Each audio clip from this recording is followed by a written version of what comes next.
next up we have to do the curved backgrounds, and I've cut those here. Got this and the white ones. Now you want to remember once you've cut this that these edges, these curved edges, are biased. So now I've got 3 pairs of scissors, just like normal. So they're biased. So you want to be careful that you don't stretch them. And how we do curves is we would fold the background piece in half and finger press it to give yourself a crease. And then you would take one of these guys, do the same thing, and we're going to do this wrong sides together, and I'm going to show you why here in a second. Increase it. So now I can lay this guy on here, and the crease on here that goes down and the crease on here goes down. They'll nest together. And what I use for all of my curves is your quintessential Elmer's washout school glue stick. And I'm going to glue all my curves first and then just take them over to the machine, and they'll already be positioned in place, and we don't have to worry about it sliding or slipping or getting pleats. So this is how we do this. We use the bottom half first, and I like to use the Elmer's glue sticks for curves over the fancier fabric glue sticks that I use for other things in the sewing room, because this actually holds a little bit stronger. So then we're going to put the 2 center marks together, hold it for a second, let it kind of stick. And then we're going to take the 2 end pieces together, aligning the side where they're both straight, hold it so it sticks. And then you lift it up and you just gently ease the 2 pieces together, aligning the edge. And on the bigger curves, it's a lot more material, so just go slow and steady. And that's the other reason I like the Elmer's glue stick. They don't dry as quickly as like a Bowen or a Sew Tight pencil. And I do love those for English paper piecing and other parts of sewing, but for curves, the Elmer's glue stick is the best.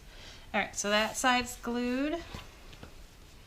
Then we're going to take this side, same thing. Just put it in the 1/4 inch seam allowance. If it goes past your 1/4 inch seam allowance, you can just use a wet paper towel when you're all done, and it'll just wipe right off. It's water soluble. I mean, we have it in kindergarten classes with our little ones, so it doesn't hurt the fabric, and it washes right out. So I do have to say, the first time you do this, it will feel a little awkward, but the more you do it, the better you'll get at it. So now that's glued. And I wouldn't want to take this right over to the sewing machine. You want to give it about 5 minutes to let the glue set up and dry. But there it is. So now when I go to the sewing machine, I don't have to fight with pins, I don't have to fight with clips. I'm just going to take it. You always put the convex part on the bottom, the concave part. And you know that because this is a cave, and that's the vex. So always remember, this is the cave, which makes that the vex. So there we go, that's 1. So I'm just going to glue up all 4 of these, and then we'll go over to the sewing machine and I will glue these, sew these down, and then we'll move on to the next step.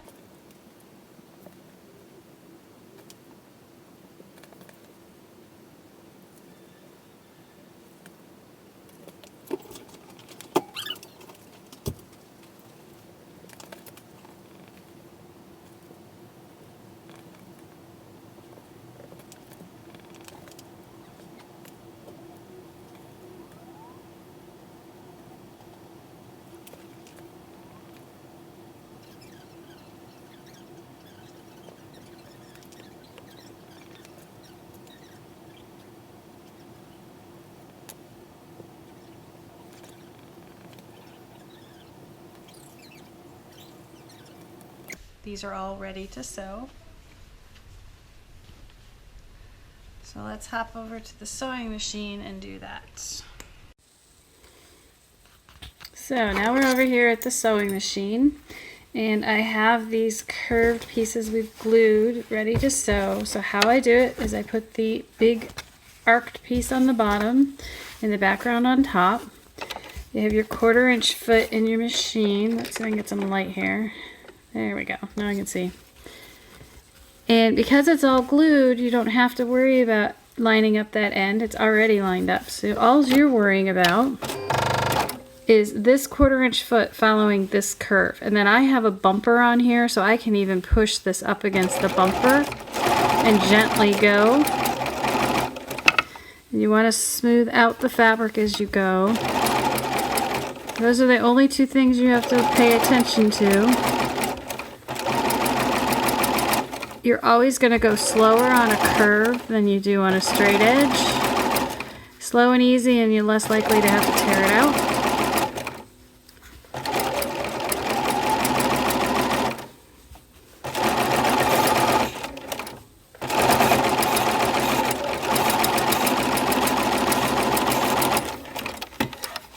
And there we go. Then when you open this up, look at that. Beautiful. Lines up on the ends. No pleats, no tucks. It's ready to go. And then these I like to press out. So even though this is lighter than this, I will still press it out towards the background. So 3 more to go. All right, so now we've got these sewn, and I pressed them to the background. And you can see they all lined up nicely on the ends. There's no pleats inside. And they're ready to go. So for next step is to sew these into a 4 patch. So that to that, and that to that. And to pin them, let's pull out our cactus tea pin cushion. I'm going to align. The most important part to get it to look like a circle is to make sure that the black and the white where they meet line up. So I'm going to put a pin there, make sure those will line up, and then just ease it over here and put a pin in there. I don't usually pin during block assemblies, but for circles we want that to be accurate, and that's the only thing we're going to worry about right now is this matching that. Okay.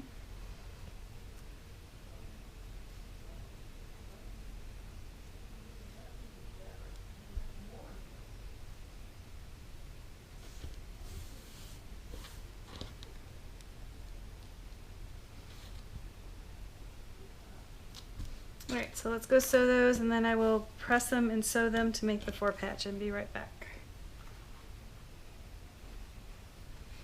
Alright, so I've sewn this to this and this to this, and then when I press them the same way, so that when I turn this around, this seam is now going that way and this seam is going this way. So we can put the 2 seams together and they'll nest nice and flat for us. And again, we're aligning the white where it meets the black at each side after we've pinned our center. And that will get us a perfect circle block. Alright, so here it is, all 4 circles, quarter circles sewn together to make a circle. And now we need to put on our applique, which now we can use the seams from the quarter circles to align the applique. So how do you take the paper off? You peel and you scratch the paper with a pin. To take the paper off, scratch the paper with a pin. It'll create a crack and peel. And just be careful when you have these skinny pieces that you don't rip the fabric, because when you have it that thin, sometimes you can rip it.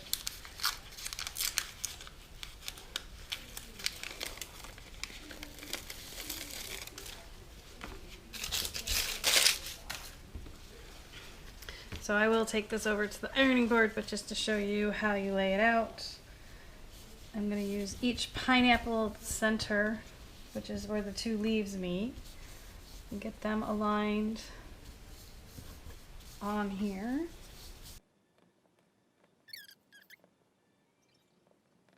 So that'll get ironed there. And then these guys will get ironed here once we get the sashing in place. So right now we're just going to do this part. And these guys will be for later. So once it's ironed, then we're going to do a blanket stitch around it. So let's figure out what color threads we want to use. So we have a pinky pink, we have a hot pink, we have a raspberry, and we have a pastel pink. So how you can check which colors will look like, the spool is too big. So you just take one piece and lay it down on it. So that one just about disappears. This is going to give us a really strong border. This is a little bit darker. And then that is too light. I don't like to have my finished edge lighter than the fabric itself. So this guy is definitely out. If you didn't know, Aurifil, you could pull the cap off the bottom and put it back on and it'll hold your thread so it doesn't twirl. And this one's also a bit too light for my taste. So I think that I'm going to go with this raspberry because it will be a little bit darker, but it won't be so bright. This, if you make a mistake, it is going to show, where this one you're going to have a little bit of leeway if you don't quite get the edge, and you wouldn't have to rip it out and redo it. So we're ready to do the edge stitching on our Hawaiian pineapple center, and I like to find a spot that has a fairly, like in this case, this is very simplistic compared to the top of the pineapple. So I'm going to start here just so I can kind of warm up before I get into the more detailed leaves. You want to have your blind hem stitch, or not your blind hem, you need a blanket stitch. If you have the option, put needle down so that when you stop sewing, the needle is down in the fabric. It acts like an extra stabilizer and keeps you in place. I have a Bernina. I like the blanket stitch length and width on here, but if you've not checked it out on your machine, practice on another piece to make sure you don't, if you need to adjust your width and length of your stitch. Then we're going to start here.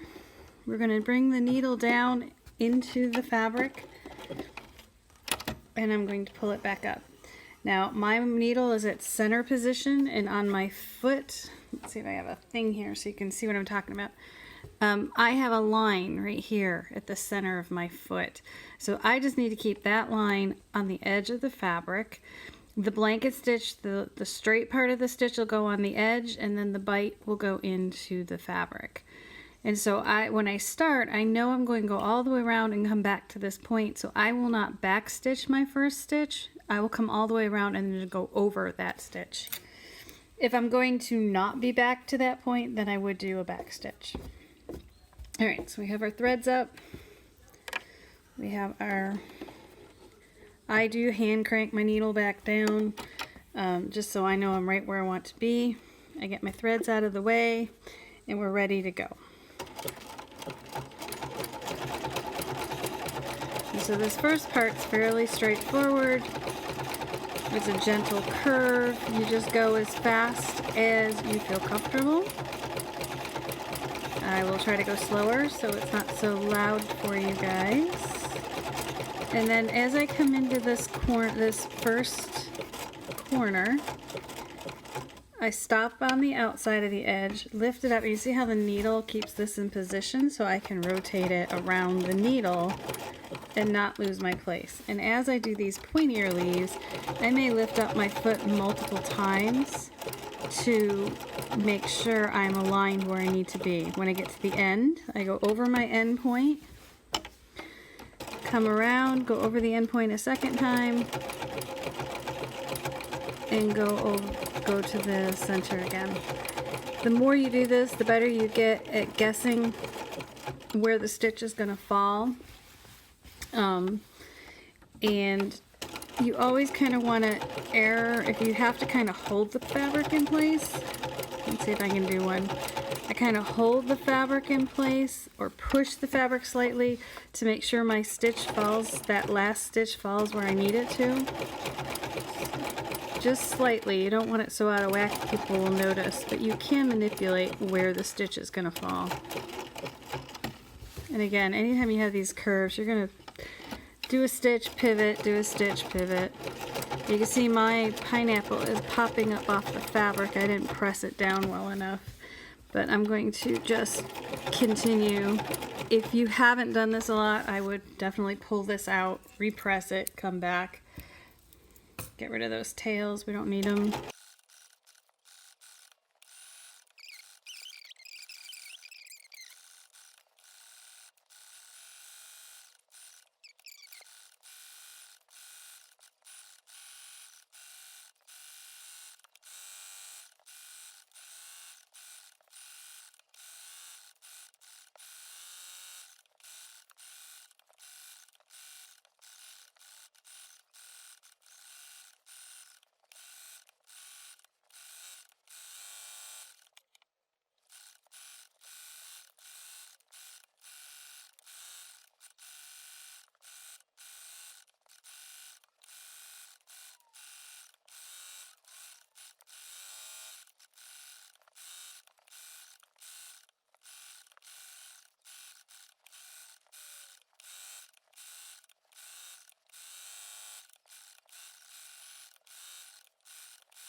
Alright, so we've got our pineapples, our little quarter pineapples pressed into each of the four corners.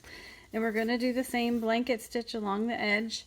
In this case though, we're not going to do these two edges because those will get caught in the seam when we sew it to the next round of blocks. So we're going to start here, go around and be done, and we'll just do all four squares all four pineapples that way.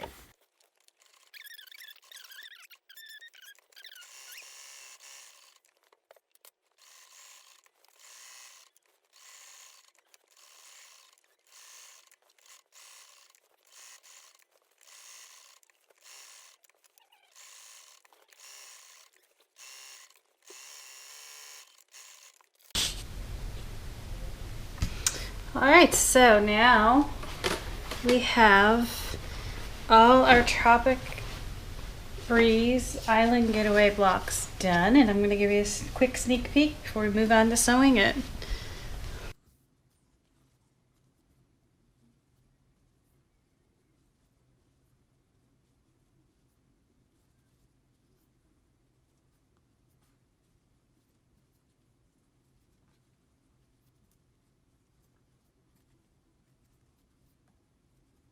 Alright, well, they each block took about 30 minutes to do all the decorative stitching on the edge, but all 12 blocks are now done, and I'm ready to sew these into the quilt top.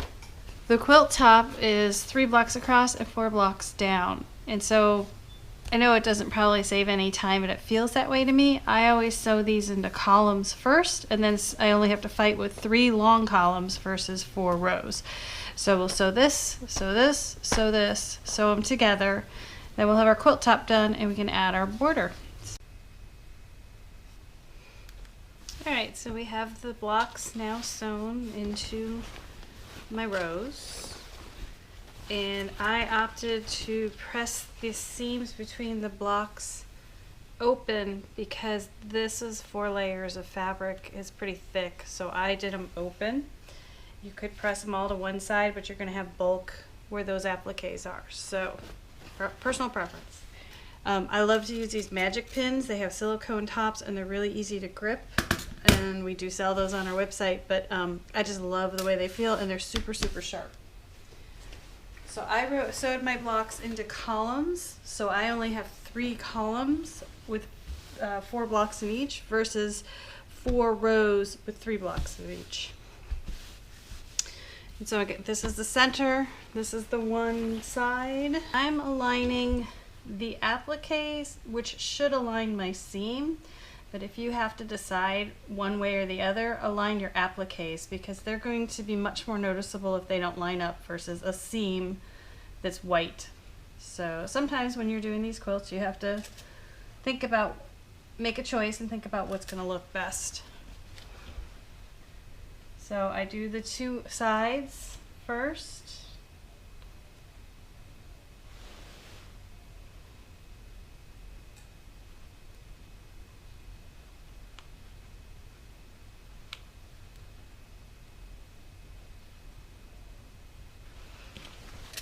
And then I do the center.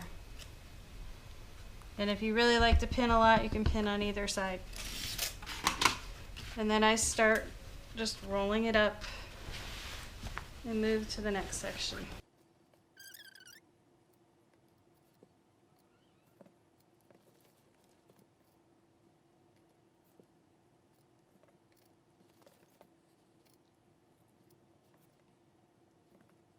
All right, so we're all pinned, ready to go. And like I said, I just roll this up as I pin it because that's a whole lot easier to handle to get to my machine than if I had the long strips. So as I sew, I will unroll it and then I'll come back and pin on the other side.